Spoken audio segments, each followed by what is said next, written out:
Salve, salve, gente boa! Ei, seja bem-vindo, muito bem-vindo aí ao canal. E nesse vídeo a gente vai falar a respeito do seguinte: voz como de muitas águas e trovões. Por quê? Vem comigo até o final, sai daí não.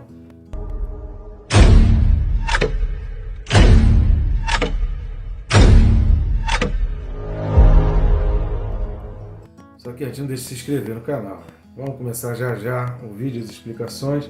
Mas aproveita esse momento para você clicar aí no botão de se inscrever, aproveita e clica no sininho para que você seja notificado a cada vídeo novo que tiver no canal. Conto contigo também para curtir, comentar e compartilhar, fazer esse vídeo chegar a mais pessoas, ao maior número de pessoas possíveis, curtindo e comentando no YouTube, faz isso organicamente e compartilhando. Eu e você conseguimos fazer chegar a pessoas que nem o YouTube talvez alcançaria, né? Então é legal a gente ter feito esse trabalho aqui, um trabalho inédito aí no YouTube, explicar a Bíblia versículo a versículo. Então eu conto contigo para a gente esclarecer e abrir a mente do povo com relação às Escrituras. Vamos junto nessa? Texto desse vídeo, Apocalipse capítulo 19, versículo de número 6. Apocalipse 19, 6 diz assim: Então ouvi uma como voz de numerosa multidão, como de muitas águas e como de fortes trovões, dizendo: Aleluia! Pois reina o Senhor, nosso Deus, o Todo-Poderoso. Queridos, informações preciosíssimas, assim como do vídeo anterior, esse capítulo 19, ele traz revelações incríveis, importantíssimas para nós. Embora esteja revelando o futuro, a gente precisa entender que esse futuro só vai acontecer se começar aqui no presente. Isso você tem que ficar bem claro na tua mente, isso precisa ficar evidente na tua mente ao estudar o livro do Apocalipse. As coisas futuras, querido, elas não vão acontecer de uma hora para outra.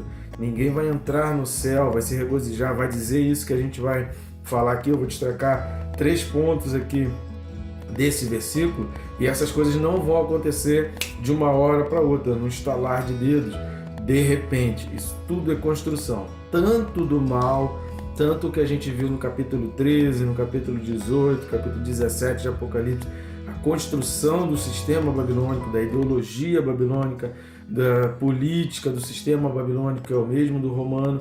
Tanto essa construção quanto a construção daquilo que quem vai estar no céu com Jesus Cristo pensa, ou vai falar aqui, ou vai engrandecer, tudo isso, querido, acontece aqui, começa aqui e precisa acontecer na nossa vida aqui e vai levar tempo, não acontece de uma hora para outra. Então, tanto seja por mal, o mundo está desejando, o mundo está ansiando, o mundo está querendo, o mundo está escolhendo o mal, e vai ter o mal aqueles que escolherem.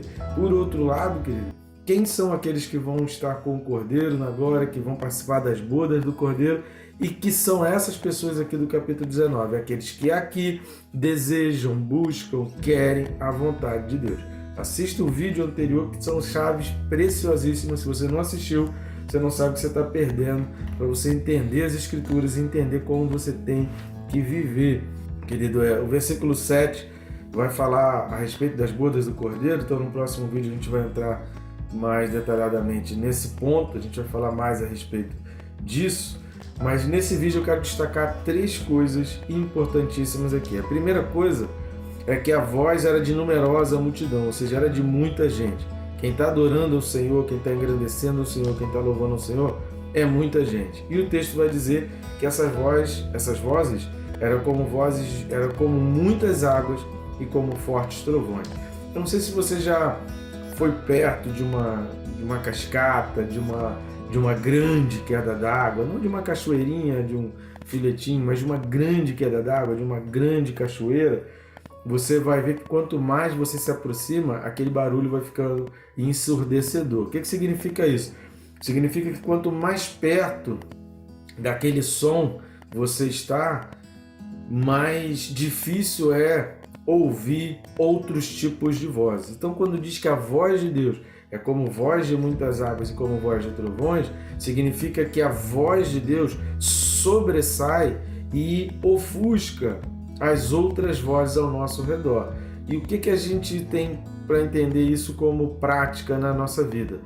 Querido, se há muitas vozes atormentando, deprimindo, jogando a gente para baixo, fazendo a gente perder as esperanças e perder a fé, você precisa se aproximar de Deus. Quanto mais perto de Deus, menos você vai ouvir, menos atenção você vai dar às outras vozes. Porque não tem como que você está muito perto, numa grande cascata, numa queda d'água imensa, em muitas águas. Não é uma cachoeirinha, mas é muitas águas. Não tem como você conversar. Se você está bem perto ali, aquele barulho ele é ensurdecedor. Não dá para você ficar conversando, não dá para você ficar se distraindo, não dá para você ficar batendo papo. Você vai ter que ouvir, você vai ter que se concentrar ali, porque a não ser que você ponha um fone de ouvido, né? E aí o ato de botar o fone de ouvido é um ato de se desligar daquele outro som. Isso simboliza para nós que você está dando as costas para a voz de Deus, porque você quer ouvir, você está se esforçando para ouvir o mundo. Se você se esforçar para ouvir a voz de Deus, se você se esforçar para ouvir a cascata, a cachoeira, as quedas d'água, se você se esforçar para ouvir ali, você não vai conseguir ouvir as outras vozes desse mundo. Então aqui está falando dessa questão, que essa numerosa multidão, ela vai estar tão concentrada em Deus, tão ligada em Deus, Deus é tão importante para ela que ela não vai dar atenção para as outras vozes vão ficando cada vez mais baixinhas, mais difíceis. Eu me lembro que eu já tive também numa cachoeira, numa grande queda d'água, e a gente, para ouvir um ao outro ali da família, do grupo ali que estava junto, a gente não conseguia, a gente falava, depois fala, fazia sinal assim, depois conta, porque não dava para ouvir, tamanho era o barulho de muitas águas, o barulho dos trovões. Então, além do espanto, tem esse aspecto. Quanto mais atenção, quanto mais perto você está ali, mais longe você está das outras vozes, menos atenção e menos poder as outras vozes, qualquer que sejam as outras vozes, têm no seu ouvido, no seu coração. Segundo ponto importante é porque essas vozes estão dizendo aleluia, novamente o coral aleluia, falando aqui, se a gente considerar o dai louvores ao nosso Deus do versículo 5, a gente teria aí então 5 aleluias nesse início aí do capítulo 19. Por isso que muitos teólogos chamam aí do coral aleluia.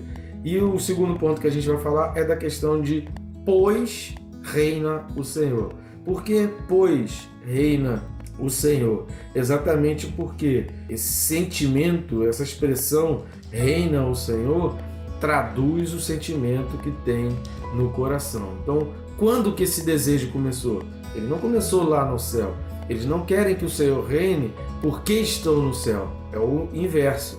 Eles estão no céu porque em vida, durante a vida aqui na terra, eles sempre quiseram que o Senhor reinasse. E isso é importante a gente entender. Porque tem muita gente que não quer ir para o inferno, tem muita gente que nem acredita muito em céu e inferno, mas que quer estar com Cristo na glória. Mas o que escolhe? Quais as opções que fazem aqui na vida? Será que optam realmente para que o Senhor reina? Será que você tem trabalhado para que o Senhor reina? Será que a tua vida tem sido dedicada ao reinado de Deus, aquilo que o Senhor deseja? Será que o reinado do Senhor é um princípio importante, é um ponto fundamental e crucial nas tuas escolhas, nas tuas decisões das tuas vidas? Porque uma coisa é a gente falar, uma coisa é a gente dizer, uma coisa é a gente até cantar alguns louvores. Outra coisa é na hora que a gente tem que tomar decisões, na hora que a gente tem que fazer escolhas, que música eu escuto, que filme eu assisto, que programa eu assisto, o que eu vou fazer com essa meia hora de tempo que tem da minha vida, o que eu vou dedicar, que tipo de conversas eu vou ter, que tipo de assunto eu vou puxar com pessoas desconhecidas, sabe, esse tipo de escolha que a gente faz no dia a dia. Em que momento dessas escolhas o reinar o Senhor é revelado, é refletido diante disso? A gente precisa parar para pensar e meditar um pouco em cima dessas decisões. O capítulo 11 de Apocalipse, versículo 15, ele vai dizer o seguinte: o sétimo anjo tocou a trombeta e houve no céu grandes vozes dizendo: o reino desse mundo se tornou de nosso Senhor e do seu Cristo, e ele reinará pelos séculos dos séculos. Repare na oposição do tempo verbal. O reino do mundo se tornou de nosso Senhor Jesus Cristo e ele reinará pelos séculos dos séculos. Então, na sétima trombeta aqui, já é revelado aqui a questão de que quem está no céu está glorificando a Deus e já está com Ele na glória. Mas isso foi revelado aqui no mundo. Isso não começou lá no céu. Então isso a gente precisa entender, que quando está falando pois reina o Senhor, está dizendo, olha, então baseado em tudo, em função da minha vida, eu declaro reina o Senhor. A minha vida sempre foi dessa, reina o Senhor. Por isso esse pois no início aí, pois reina o Senhor. Aleluia, louvem a Deus, engrandeçam a Deus, porque o Senhor reina. Ou seja, aquilo que eu tanto quis, aquilo que eu tanto almejei, aquilo que eu tanto desejei, aconteceu. Então, por isso, aleluia, por isso, dai louvores ao nosso Deus. Consegui fazer entender? Então esse é o segundo ponto. O reino ao Senhor não começa no céu, começa aqui. Eles estão simplesmente contemplando algo que eles sempre desejaram. E o terceiro ponto para a gente destacar nesse versículo aqui é essa questão do nosso Deus, o Todo-Poderoso. Que isso é fantástico. Isso é fantástico, essa revelação de quem vai estar no céu. E a gente precisa se perguntar, como eu vejo Deus? Como eu vejo o meu Deus? Por que eu sirvo a Deus? Por que eu quero entrar numa igreja? Por que eu me batizo? Por que eu começo a servir na igreja? Por que eu começo a dirigir uma célula? Por que eu evangelizo? Por que eu falo de Jesus para os outros? Porque não é o meu Deus, tem que ser o nosso Deus. Eu quero que você faça parte dessa alegria. E segundo, Ele é o El Shaddai, Ele é o Todo-Poderoso, não tem ninguém acima dele. Assista o último vídeo que a gente falou da questão da fobia.